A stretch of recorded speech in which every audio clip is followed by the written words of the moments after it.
We need more positive words to create a planet that we're proud to leave behind. When I was 23 years old, I lost my mom to cancer. But before she died, she left me with one last gift. And that gift were her words.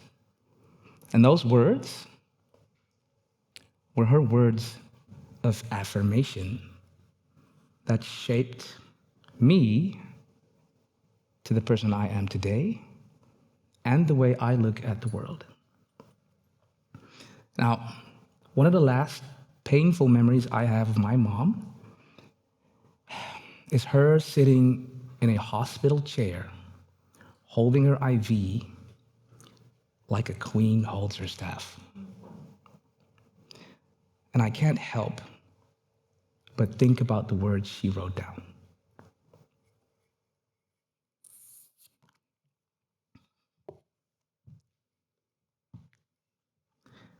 Today and every day, my life is guided by a divine will. This is a new and radiant day for me. Divine love surrounds, enfolds, and embraces me, and I walk in peace. Whenever my mind drifts from all that is good and uplifting, I will gently turn it back towards the pure and the true. I am a spiritual magnet, drawing to me all that blesses my path and furthers my well-being. All that I set my hand to today will prosper. This, without a doubt, all day. Signed, Arnolda Josefine Maria Hoploot. Now, my mom was born in a small village in Suriname called Totnes. And it's a village, coastal village, with the most beautiful of palm trees that my family is still very, very, very proud of. But when she was 37 years old, she found out that she was terminally ill and could not be treated in Suriname. And that started this insane roller coaster that eventually brought me and my sisters here to Amsterdam. Now, let me take you to the first time I found out that my mom was sick.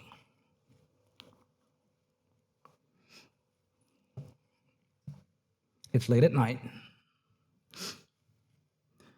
I'm in my bedroom watching nature documentaries. And all of a sudden, my sister opens the door. Her face is pale, her eyes are wide, and she says to me, "Safi, you need to come downstairs. Mom has something to say."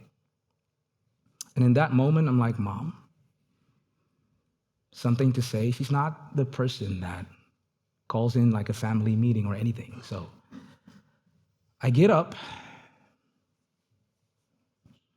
and I walk down the stairs, and normally at 23 years old, I take 2 steps at a time. But this time, I'm going step by step. And as I get downstairs, I had to hear that my mom, who I dearly love, is terminally ill. Now today, I'm 37 years old. And I lost my mom when she was 23. But I have the feeling that I've lived more years without her than with her. And the most painful thing about everything is that I cannot remember the way she smells. But here's what I learned from my mom's death. Our perspective in life is written in the words we choose. I'm going to say that again. Our perspective in life is written in the words we choose. Because words shape how we see the world. And my mom's words shaped me into the person that I am today. Now, some words, it gets happy, some words are here to describe things that we otherwise can't describe without using sentences. For example, take the word saudade. It's a Portuguese word that means the sweet ache of missing somebody you love. Dutch, that we're probably all familiar with, gives us gezellig, which is that cozy and warm feeling you feel when you're with the right people, right? And then Turkish gives us the word yagamos, which means, hold your horses, it means the shimmering of moonlight on water. And that, there's an actual word for that. And that reminds me that words are also here to romanticize the human experience. Now, as both a scientist and a director, I get to look and analyze words in different ways, right? I get to read them in books, I get to read them in scripts, but I also get to analyze them in papers. But I also get to see how words form eventual stories in the news. And that last one, the news, I got to see words form stories that misinform. I got to see words form stories that shock. And far too often, I got to see words form stories that simply just drag us down. Now, I wouldn't be a scientist if I didn't come with some data. So the Max Planck Institute analyzed over 40 million headlines worldwide between the year 2000 and 2019. And guess what they found? A very clear upward trend in negative news headlines and a very clear downward trend in positive ones. Reuters did an exact same research over 100,000 people in 48 countries, and they found that 39% of the recipients admitted that bad news or bad news headlines hurt their mood. Anybody got their mood hurt with bad news? Put up a hand. This should be all of you. I'm going to need all hands here. In that same research, 31% of the recipients admitted that bad news even pushed them into burnout. Now, between the year 2000 and 2019, those headlines didn't just get more dark, they became more fearful, more angry, and more sad. This is the world that we're living in. And the last time optimism peaked, according to that same research, the year 2000. I'm just going to let that sink in. Did it sink in? Now, what does this negativity do to us? It changes our perspective, right? It makes us believe that the world is a darker place than it actually is.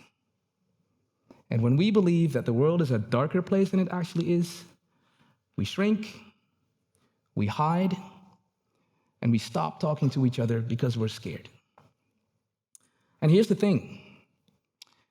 We keep feeding into these negative headlines because a good story is not a good story without conflict, right? So we're attracted to these algorithms that feed us negative news, even though it's breaking us down. But here's my thing. We need optimism, not false optimism, real, actual optimism. The kind of optimism that creates a planet that we are proud to leave behind. Now, let me tell you about a mistake that I made.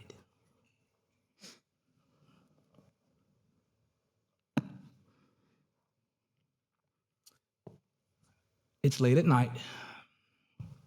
I'm on the phone with a friend, and she's talking about how she feels unsafe biking the dark streets of Amsterdam.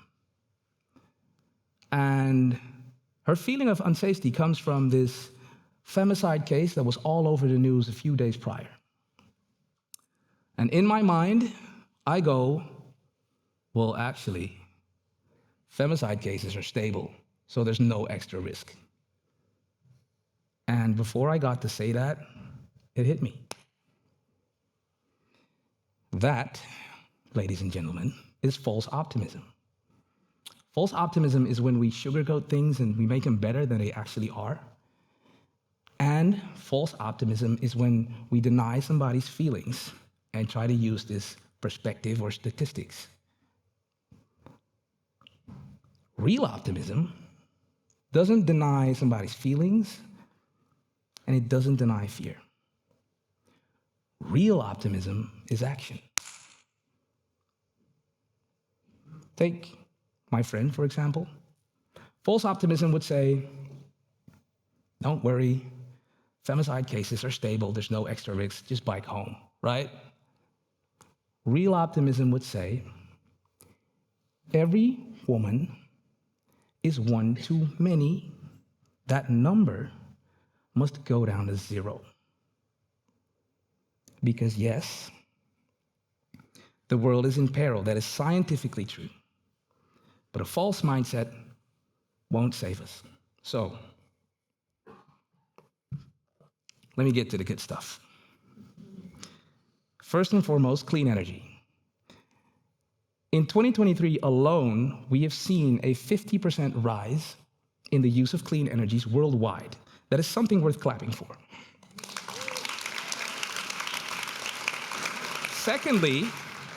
Secondly, plant-based food. Between 2018 and 2023, we've seen a 22% rise in the sales of plant-based food in Europe alone. That is not a trend. That is a cultural shift in the way we eat in just 5 years. You can clap.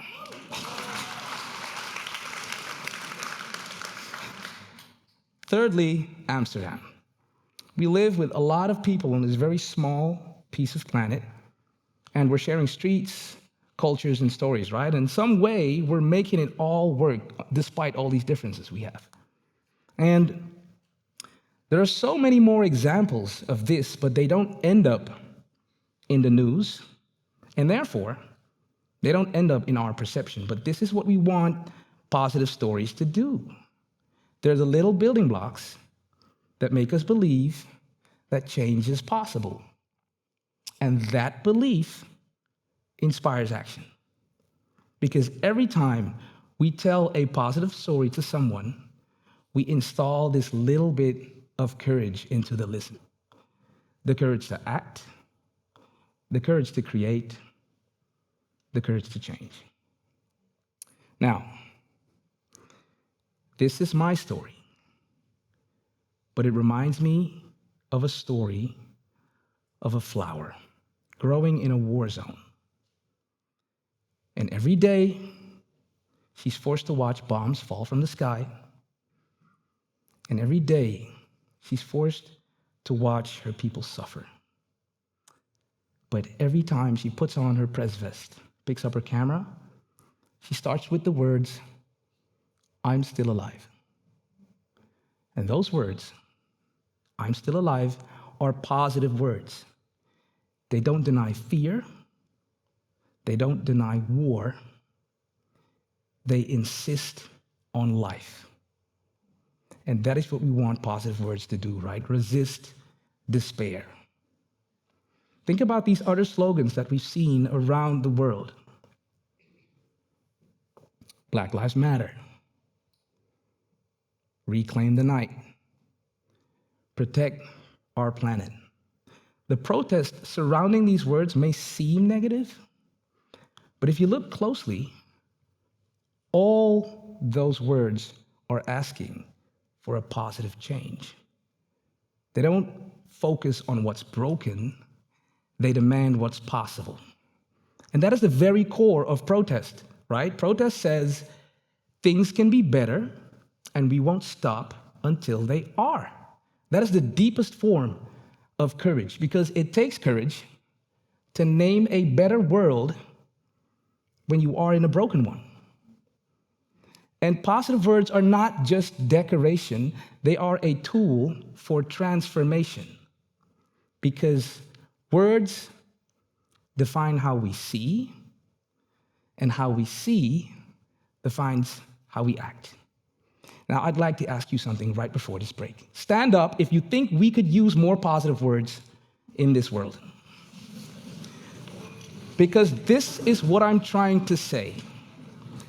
We need more positive words, not to deny what is broken, but to build the courage to fix it so that in a radical future, those exact same words will reflect a planet that we're proud to leave behind. Thank you.